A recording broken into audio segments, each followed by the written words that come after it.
welcome back to Shoot Fish Productions. We haven't done a video for quite a while now, so we're back hoping to do more regular reviews, and today we're going to review this, which is a Walther .77 CO2 pistol, and here she is in the flesh. And we'll just get the camera down on the table and we'll go through it. We're going to do a review, a power test and a shot count, so as to give you some idea how long the gas cartridges last and what have you. So okay, let's get the camera down on the table.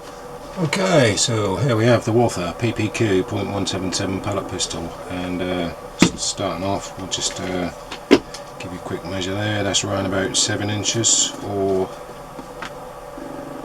18 centimeters inter end, and that is 13 centimeters or 5 inches between the bottom of the grip and the top of the gun. So quite a compact gun, very comfortable to hold. For me, that's the most comfortable pistol you know, that I've got in my possession.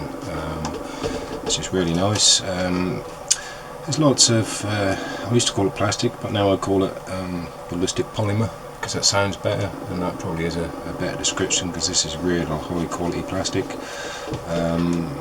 The insides of the gun are all metal, and that's got quite a weight to it. I'm just going to check the statistics in the book here and give you some figures. So weight, 618 grams. It says as far as power, velocity up to 110 meters a second, so I'll convert that to feet a bit later, because we're UK and we like to use feet and inches. 85mm barrel length, and danger distance 250 meters. Wow, I think to be honest, you'd be doing well to hurt anyone at 250 meters. Anyway, let's get on to it. On the box, there's no wild claims, no power claims, nothing really, just tells you about the mag and how many shots it holds.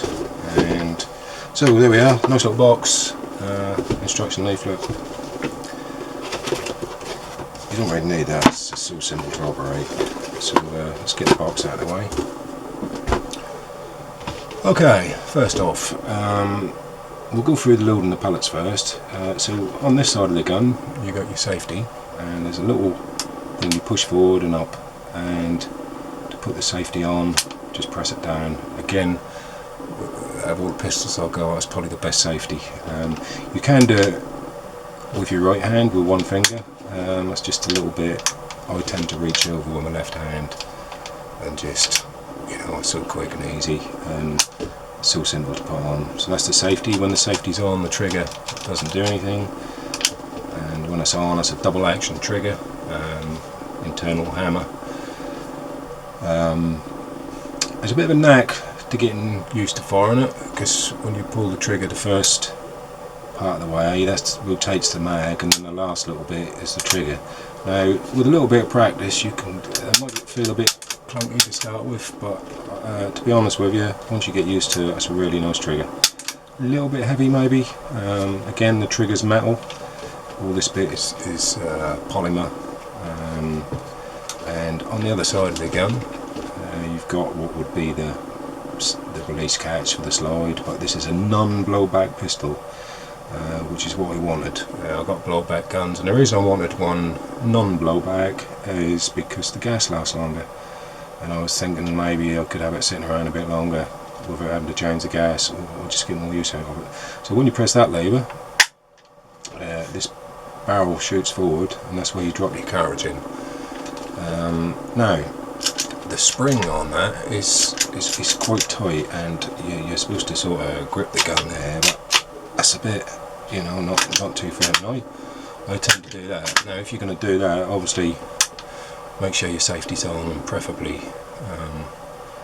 you know, be careful. So now when I release this, I do tend to hold the barrel and let it out gently as well. I normally do it the other way, because what happens is the cartridge tends to drop out, so you've got to be ready to catch the cartridge when it comes out.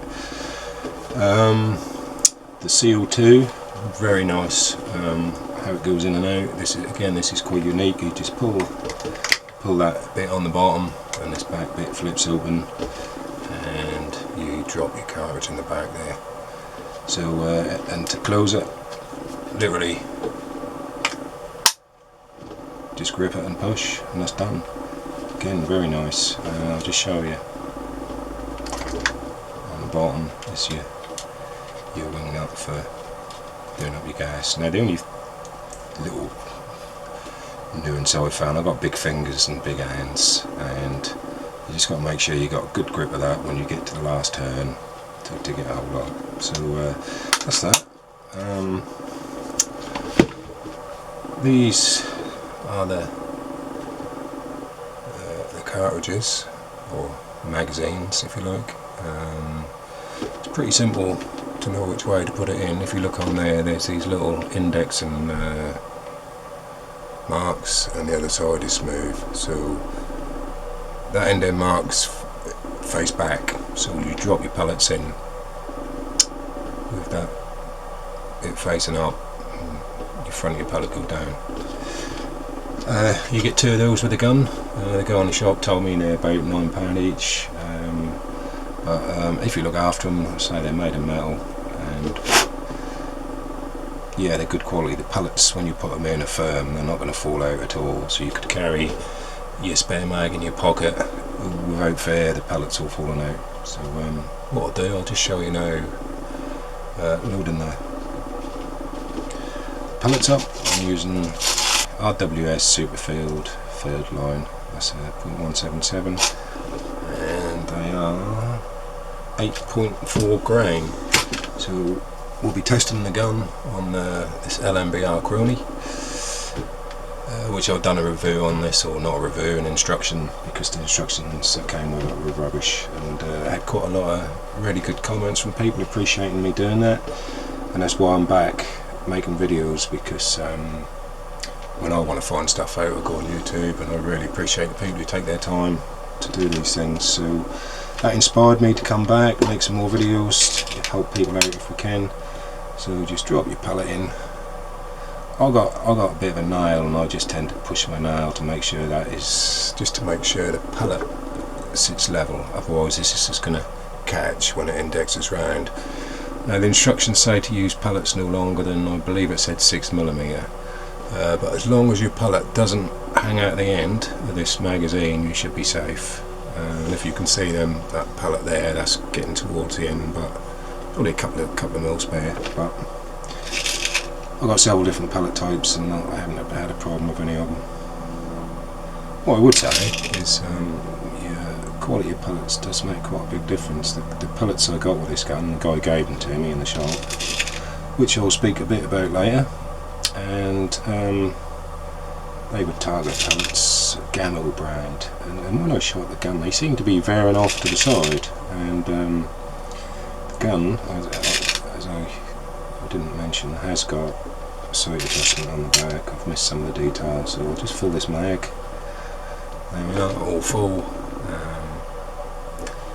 So I'll fill the other one up in a bit. Anyway, so yes, forgot to mention, fixed sights, they're nice bright yellow dot sights.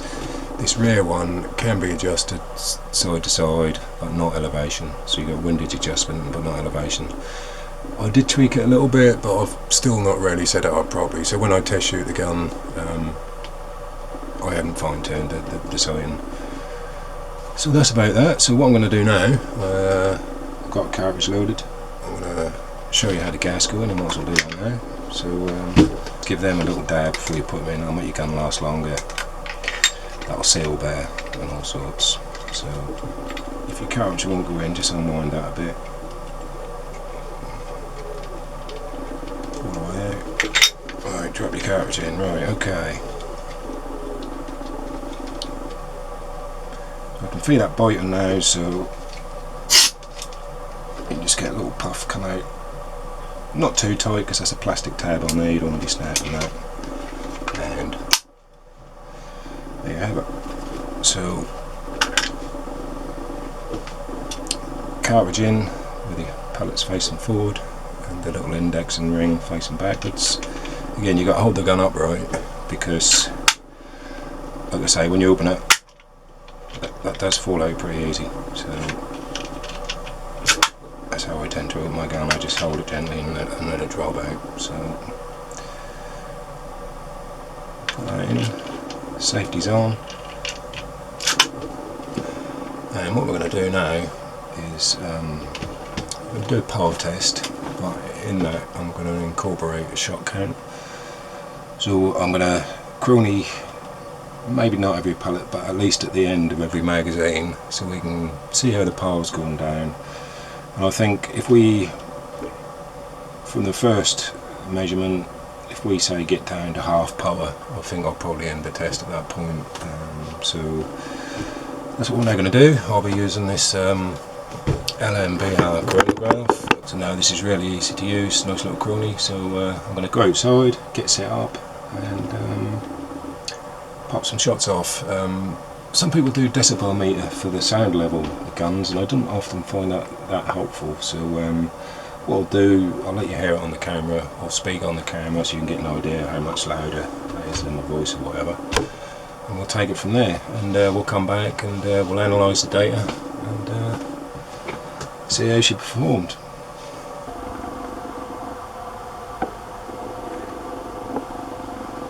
Okay, I'm now going to start shooting, and just going to record every shot, get the feet per second. First, the E on the crony there is the foot-pounds, and the V is velocity in feet per second. And the stats on the gun's at 110 meters a second, which is about, I think that's 360 odd feet per second. So there it goes.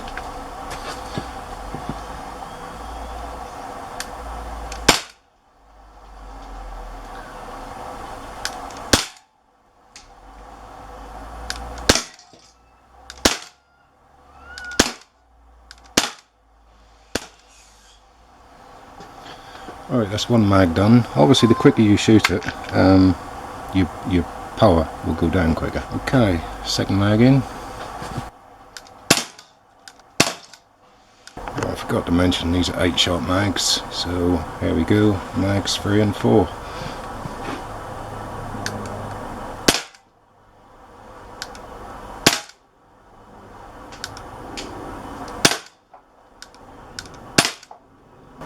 Right, mag 4. Right, we're still on 1.2 foot-pound there, so until it goes under 1, can't remember what the first shot was now, but I'll do it later on the camera. Anyone who's got a gas blowback pistol will know that if you get 30 shots of any, reasonable power, you're doing well. So already I'm sort of impressed. Now between loading, obviously your gas is getting a chance to warm up a bit. So every time you pull the trigger, it does cool the cartridge, and you do lose a bit of pressure. So the slower you take between shots, the more powerful each shot will be. Okay, mags 5 and 6.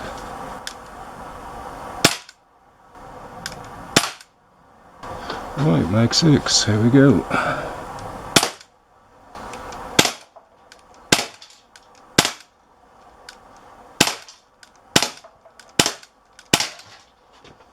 Right, that's mag 5 and 6. Still getting reasonable power and velocity.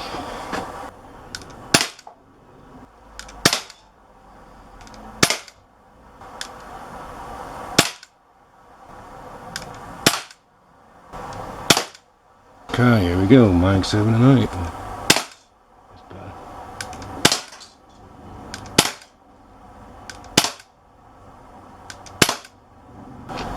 Okay, we're still in acceptable power range. Mag 8.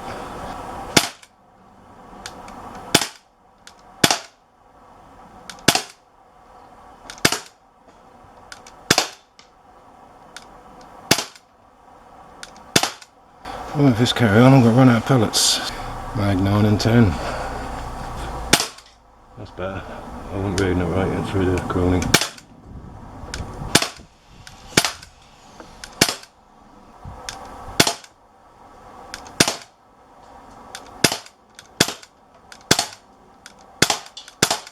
Alright guys, it's mag 10, and I'm getting a bit fed up with this actually. I'm now down to That last shot was .94, so I'll just load one more mag up, and I think that probably will be about it. And I think we're talking 10 mags, so 10 8s, 80 shots. I mean, that's, wow, pretty fantastic. Anyone who haven't seen these cronies before, I can highly recommend it. Fantastic piece of kit. You can see how compact it is, and also this is not affected by light. If you've seen those other cronies with like the big bits of wire and stuff, apparently they're tricky with light. But this thing, you just stand it up anywhere, shoot through it, and 9 times out of 10 that does a good job. Can be used on rail firearms as well. So, and it's got a setting you can adjust between the two. So anyway, this is mag 11. Just see what sort of power we're ending up on. Wow.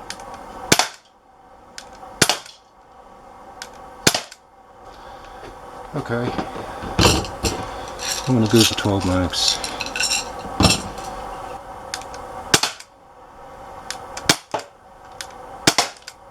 Wow. I think you noticed there how quickly that just dropped down. Not much at all, so that's it guys. I'd say safely 11 mags.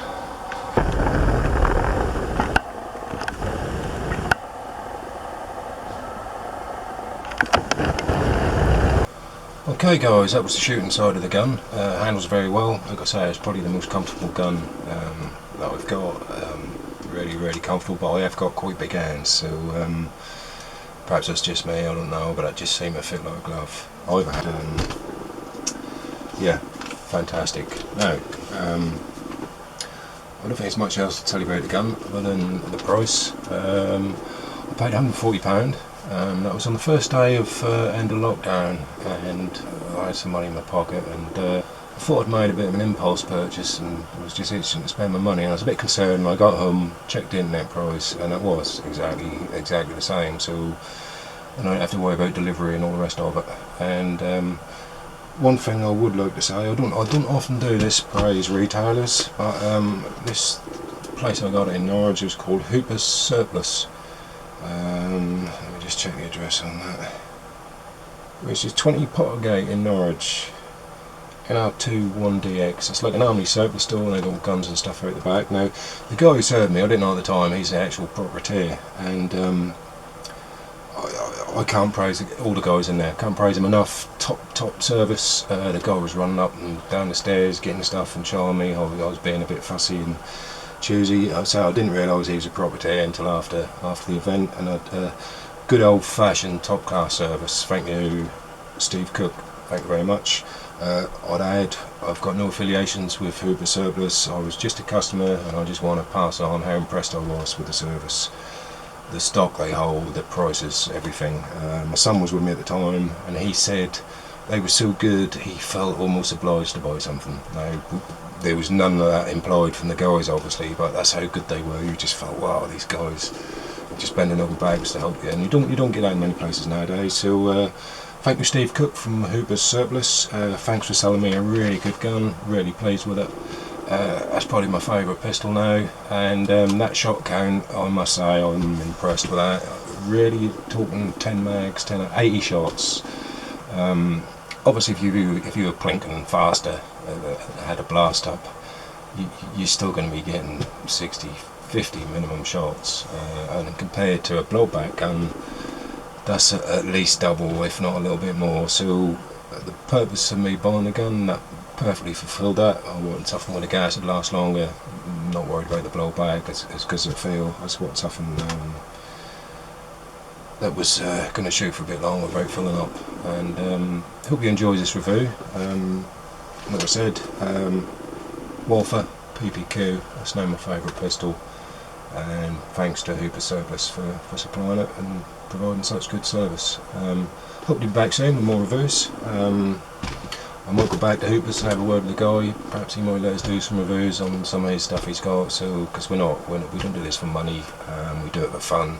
We just love guns and shooting and fishing and all the rest of it. So obviously I'm not going to be buying new guns every week, so I can't afford it. So maybe we can borrow some. I'm going to redo some reviews on existing guns we've got. Probably do some shot count thing, so I quite like that. There's not many people who do the shot count, a proper sort of test, so I might go back on all my guns really and do a bit more detailed work on the crony and shot count and all the rest of it. So hope you enjoyed the video. I'll enjoy making them, like I say, do it for fun, and we'll be back hopefully a lot sooner than you've had to wait for this video. So thanks for watching, thanks for all the subscribers. We haven't got a huge amount, but I thank every single one of you, and especially thanks to people who make comments and give us a thumbs up and all the rest. That really inspired me to come back and start making videos again. Mainly down to the LMBR video where the guys are so thankful, and I've been in that position myself, finding out information on YouTube, and they're like, you know, people do it for free, and that's great. So if we can all share our skills and information, the world will be a better place. So hope to see you soon. Take care. Shoot Fish Productions. Catch you next time.